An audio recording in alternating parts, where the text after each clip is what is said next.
Hello, Let's Start Talking team. This is Craig Altrock with LST, and this is a brief tutorial to help you know how to track your statistics during the project using this record journal, this Excel-based record journal.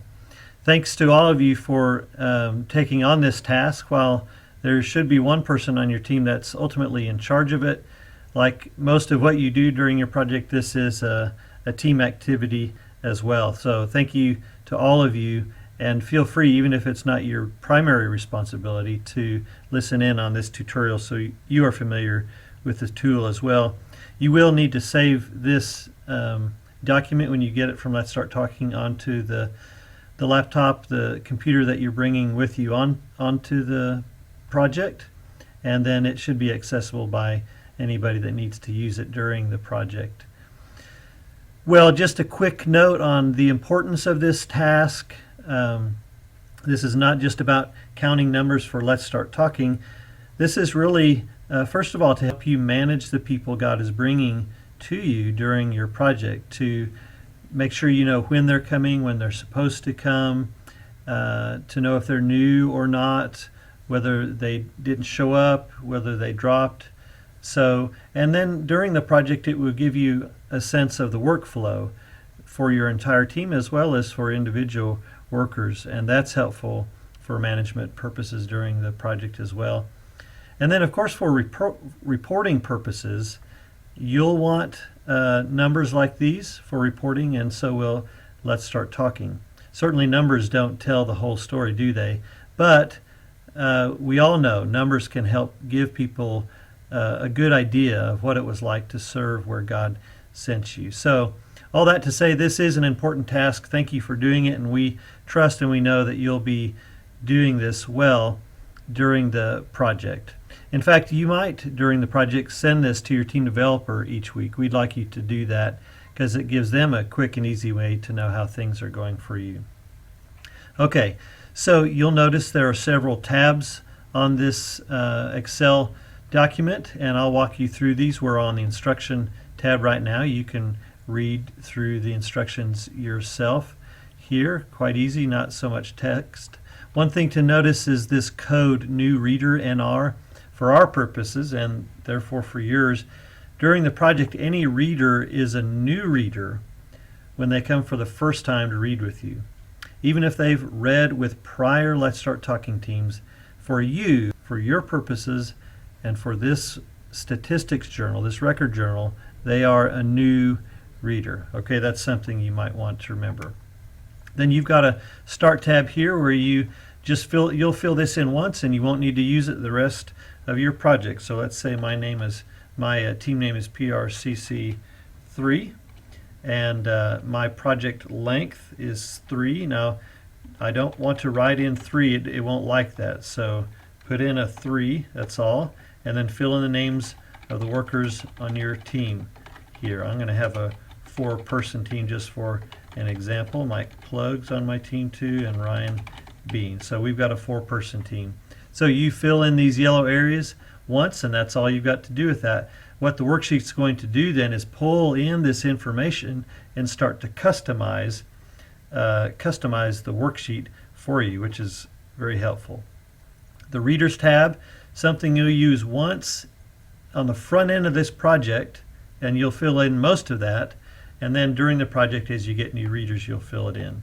So this is a place for each worker, see it's already brought in our names, each worker to fill in the full names of readers that they've got. So let's say we arrive on site and I know initially the names of the readers that are supposed to be coming.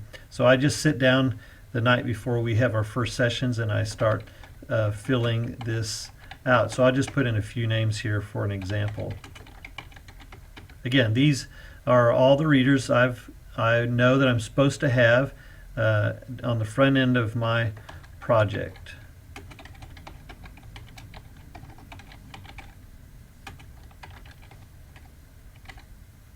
Okay, it will help you, you'll see in a second, help you if you'll fill in their full name for every reader.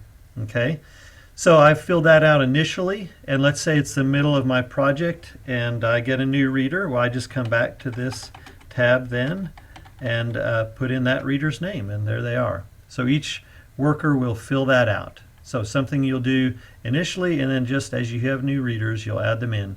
Doesn't have to be alphabetical. You don't have to try to sort this somehow. Just enter their names in. You've got a summary tab here. You'll see the note.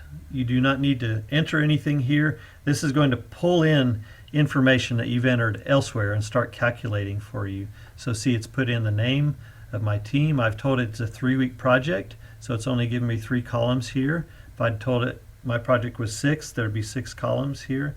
And then as I enter information, it will start pulling in information to it. You have a party tab to simply enter the basic information about each party, this basic stats. So let's say it's let's say I do not have a party during week 1, but week 2 I do, and 12 readers come, and they bring a couple friends, and 5 church members come, and then I've got 4 people on my team. So that's 23 total. It's totaling for me, and you'll notice again on the summary tab that it puts that in to week 2. So that's your party tab. Pretty simple. What you'll use most often, daily, most likely, are these weekly tabs. You've got one weekly tab for each week of your project. They're listed Sunday through Saturday, and then you'll notice it's already carried into it the names of the readers that I gave it on that Start tab. Okay, so let's say it's the first Sunday on site. I don't have readers, but they start on Monday, so I've got one coming at 10. I click in here. It gives me a drop-down list. That list is coming from the readers' names I entered. So let's say that Adam is coming at 10. I get this red because it wants me to enter one of these codes. Remember that from your instruction page too. It wants me to put a code in, so I'll just enter that code field. And Adam's a new reader because it's the first time he's coming to work with us, even though he may have read with a prior LST team. So Adam, I've got somebody coming at noon, Gabor, and he's also a new reader. Remember, every reader's new the first time they come. And then Carmen is coming at 2 o'clock. You may have more or less readers, but just for example. And then let's say Adam comes on Tuesday at 2, so I put his name in there again. It flags me for a code, but this time he's a returning reader because it's his second time. He's already come his first time.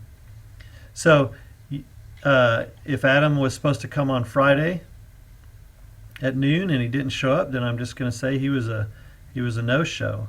He may call me on Saturday and say, hey, look, I've got some changes in my job. I just can't participate anymore. Well, I'll come back here then and I'll change this to a dropped reader because he's dropped from the project. Okay, so each day, each worker will come in here, fill this out, and make sure each reader's coded correctly. And then it's going to continue taking all the information you give it and start pouring it in to your summary page. Again, you don't have to do anything with this page as far as calculating. It's doing it all for you. Okay, so those are the main tabs on this document and how to use them. If you've got questions, talk to your team developer. Feel free to call the Let's Start Talking office. None of us are more than an email or a text message or a Skype away or a phone call. So just let us know what your needs are. This is intended to be easy. It's intended to help you and your team. So let us know what else we can do to make it a better tool.